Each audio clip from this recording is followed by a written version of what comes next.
Hey guys, so been a little while since I put together a video. Honestly, hasn't really been a whole ton of interesting stuff happening. The car is down for a new engine. Nothing crazy, K20. Heads over there, it's got basic valve train in it and stock valves. It's gonna have some, upgraded camshafts, and that's really it. We're not going too crazy here, but today I wanted to talk about brake caliper refresh or rebuilding. This is going to be just a quick basic kind of walkthrough on my process for rebuilding. Now this is a Stoptech C43. This does not have any dust boots or dust seals, so it's a little different. There are a ton of other videos out there that show how to rebuild Brembos and various different types of Brembos. All these calipers have dust boots. The Stoptech videos I found, those have dust boots as well. It's the same process, there's maybe a very slight difference. So either way, I'm gonna kind of just walk you through it here and show you guys. It's nothing too crazy, and it's a good way to ensure, reliability, longevity, really not to have any headaches mid-season, which is the reason I'm doing this.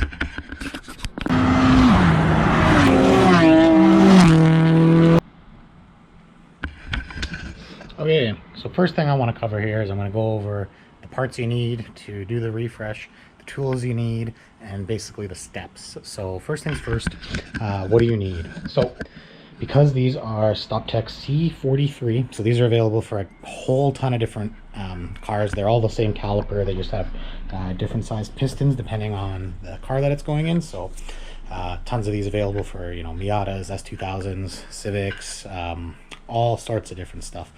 So anyways, the caliper is a C43. Like I said, it does not use dust seals, as you can see. No dust boots there whatsoever. So for today's rebuild, what you need, new bleeder screws if you want to replace those. I'm doing them just for peace of mind. They're very cheap, and my old bleeder screws are a little beat up, so fresh bleeder screws. New seals. So we got 36 mil seal and we got a 42 mil seal. So that's for the two different piston sizings.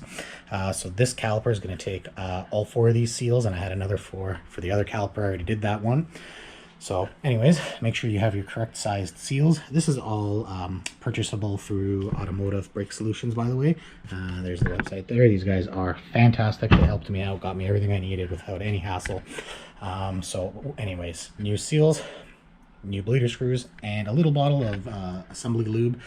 Not really sure what that is. It seems almost like a very light oil of some sort, but again, I purchased it all through these guys. It wasn't a ton of money, so nothing too crazy there. Now the reason why I'm doing this is the passenger caliper it started to stick a little bit. So as I was pushing the pistons back in, changing pads, so I always swap pads for the track.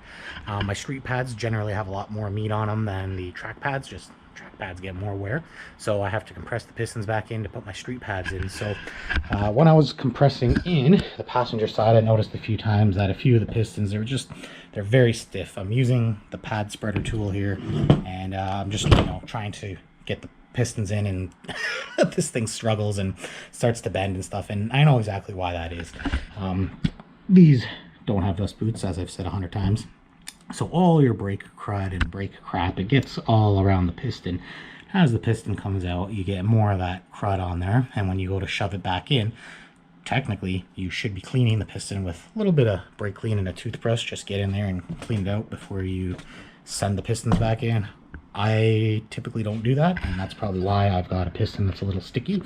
But I did refresh the passenger side, and it's great now. So anyways, for future, I will make sure I just clean this stuff up before I press the pistons back in. But anyways, that's all the parts you need. Next, we'll go over the tools or equipment. So what type of gear are we using? So basic tools. You need, don't know if you guys can see it, my ratchet's over there, but you basically just need a 3/8 ratchets, a couple of sockets. These jet nuts here are 13 mil. The banjo bolt on the back is a 12 mil, and then you need a 5 mil Allen key and a 10 mil wrench to get the little pin out so you can take your pads out. This comes off pretty easily. One nice tool or piece that I have that can save a lot of guys a lot of hassle are these little rubber plugs, silicone plugs. So you can see It's used to plug the banjo bolt so it doesn't leak everywhere, and fantastic. They're called silicone plugs. Assorted silicone plugs is what I bought on Amazon. Come with a whole bunch of them, but I just, you know, found the size that fit the banjo, and that's that. So pad spreader, if you don't have one, you can use zip ties, you can use cardboard or wood. I didn't have any wood, so I made a little cardboard block, but I'll explain what that's for when the time comes. And then of course you need an 11mm wrench or socket to get the bleed screws out. You do need a compressor. I've just got a little teeny one, but that's all you need. And a little spray attachment. The ones with the rubber tips will be a little bit better. This one has a metal tip, but that's no problem. I'll show you guys how I make that work. So that's it for tools, very basic. You're gonna want gloves, and you're definitely gonna want brake clean, towels, rags, you know, stuff to soak up all the crap that's gonna be coming out of this caliper here. So that's really it for tools and prep.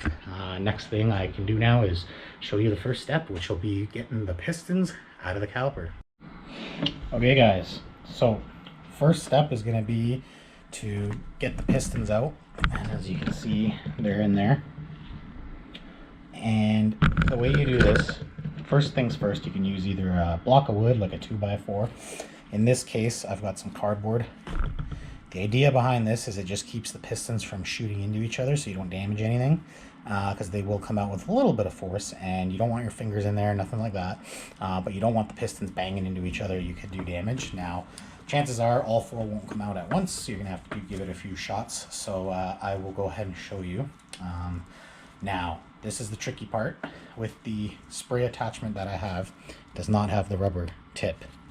And what the downside to that there is when you are trying to get this in there, it's not going to seal. Air is going to shoot out all around. You really need this way up in there. You need it to seal. That's how it works. So I watched a YouTube video, and there was a nice little redneck trick on there that I saw, and it worked quite well for that guy. So I used it, and it was in fact phenomenal. So just grab your sprayer, just wrap a rag around it, and now when you jam all that in the hole, it will seal up well enough. So anyways, let's give this a go. Hopefully the camera angle's decent enough here and you can actually watch the pistons come out, because it is a little kind of cool. So anyways, let's give this a shot here. So one just came out, and that's going to be it. We won't be able to get the rest out with that one missing now. So I will show you guys now what a piston looks like here, so you can see you know, what to expect. So here's a piston. You can see the nose of it, the part that actually meets with the pad, is quite beat up, but that doesn't matter. The back of it, this will be nice and clean. And the sides are what we're most concerned with. So the actual way the caliper seals, and I'll show you the inside in a minute, but it actually seals along the side of the piston, and as the piston moves forward and back, the sealing surface is the side. So this is actually honed pretty much perfect from factory. The reason you have a seal in there is because, you know, there is such thing as imperfections, and the seal just takes any of that up. But the point I'm trying to get at here is you really want to avoid any major scratching, any scuffing, anything that'll catch a nail. It's going to compromise the seal, and you will have brake fluid that makes its way past the seal and out, you know, out front of the piston. That's no good. So you really want to make sure your pistons are in good shape, and if they are not, you will need to replace them. They're not expensive, but they're also not cheap. They're about $50 Canadian per piston, so it'd be about $400 to replace all of them, which it's not great, but not, you know, not the worst considering the cost of this brake setup. So this is the 136 mil. You can see there it's you know, good shape, nice and clean. Now what I like to do is I use some brake clean and a cloth and just, you know, give it a good wipe down. Now the other thing you can use, and you got to be careful, is a little bit of Scotch-Brite. So I use these pads. You want to use the non-abrasive ones, the ones that's not going to scratch anything, and you can use that to clean any caked on brake dust around the really leading edge of it. That's where it's going to happen. So I've already done that. I've already cleaned this one up pretty good. I'm happy with the way it looks, so it's going to be good to go back in, but we are not there yet. So the next thing I wanted to show you guys while I have the camera here, the inside. So this is going to be tough to see, but you can see the seals there. You can see the little black ring. You can see how it's nicely machined inside. You can even see the little holes where the brake fluid comes out of. But yeah, that's the inside, and you can even see what I meant by cleaning the piston before you get it back in there, because you can see the buildup along the leading corner there where the piston would be rubbing up and down against. You can see all the brake crud in there. That's not great. That will destroy the piston over time if you let it get bad enough. So this is the second season these brakes have been in operation, and I'm only getting to this cleanup now, so I think I might do this every season. Just the cost of the seals, it's not a big deal. Just do a little refresh, and for how, you know, how much I rely on these, it's well worth it. I'm also going to take way more care when I push the pistons back in to clean up any, you know, crap on them before I shove them back into the caliper. So anyways, I'll show you how to get the piston seal out next. That's something that I do see a lot of people on YouTube struggled with, and honestly, it's not that difficult. So I'll show you guys my method. But before that, I'm going to do a very good cleaning in there. Just brake clean, some rags, some paper towels right at the end. And then I'm going to pull the seal out, and then I'm going to clean even the groove where the seal sits. So I will get to that next. I hope the camera is set up in such a way that you guys can see what I'm doing here. But anyways, we've got the caliper here. You guys can see this, but the seal is right there. And a lot of guys say to use a flathead, a pick, whatever. You really want to be careful not to gouge anything in here or scratch anything. If you go from behind, you have a greater chance of creating damage, and that's where the fluid's going to be, so that's where your sealing is. So I like to come in on the front here, and just with one of these little picks, you can just get right in front of the O-ring. That's it. Once it's out like that, you can just stick your finger in there. Just pull it right out. It's that easy. So I have cleaned up the piston bore here.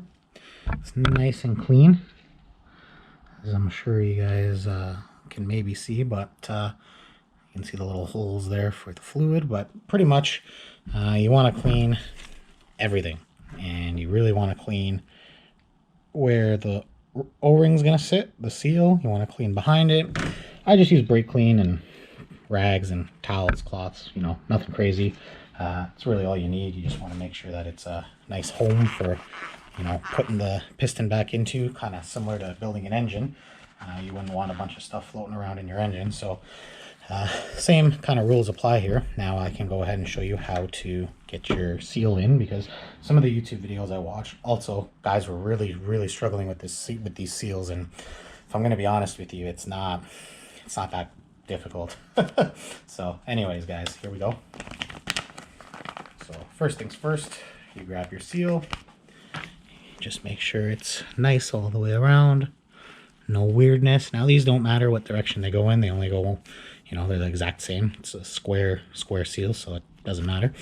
But now you're going to take a little bit of your assembly lube here, just a little tiny bit. You don't need to go crazy, and you're going to make sure that your seal is coated well, both sides. This stuff goes everywhere, so that's what I meant by you don't need much. Just a little tiny bit on your finger will be more than enough to cover up the entire seal with assembly lube, and this stuff's everywhere now, so be ready for that. So I'm going to go ahead and I'm going to pop it into this caliper here. It's quite simple. As soon as you start to walk it in, so I like to start at the bottom here, and once you get about 70% of the way in, it'll just click right in there, and that's it. Run your finger around there just to make sure that it's all seated in, and it is, and that was it. That was the seal. Now for the piston. So the piston, as I'm sure you can imagine, it's exactly the same. We're going to make sure that we clean this to our satisfaction, which I did do. I made sure that it was as clean as I can get it in the environment that I'm in. We're going to, again, go with the assembly lube, but you can be a little more generous with this. And you're going to cover the entire piston, all around the sides, a little bit on the back. Again, we don't want too much, but it's not going to harm anything. It is brake fluid compatible. It's even temperature rated. It'll handle heat, so you don't have to worry about any issues there. And now I'll show you how we pop this in. You're going to want to use 2 hands right on the top. Make sure you're as center as you can be. A nice firm push. And that is it. It is in. You can even see it squeezed a little bit of the assembly lube out, which is perfect because we can just give that a little wipe. And that is it. We have replaced that piston seal. We have refreshed this piston. I'm going to do all 4, or the other 3, I guess. And that's really all there is to it. I don't think you guys need to watch me do it 3 more times. So I almost forgot to cover one of the trickiest parts of rebuilding one of these. When you pressurize this, as you guys saw before, it's kind of a shot in the dark which piston's going to come out. So this piston came out, we rebuilt it. So now what we did is we zip tied it so that it can't come back out. We've got a zip tie on this one, and we've got these 2 free. These both need to come out. We need to rebuild them, clean them up. So zip ties, cardboard protection for the other ones that decide to come flying out. And now we're going to hit that with a little bit of compressed air again, and we're going to see here how she does.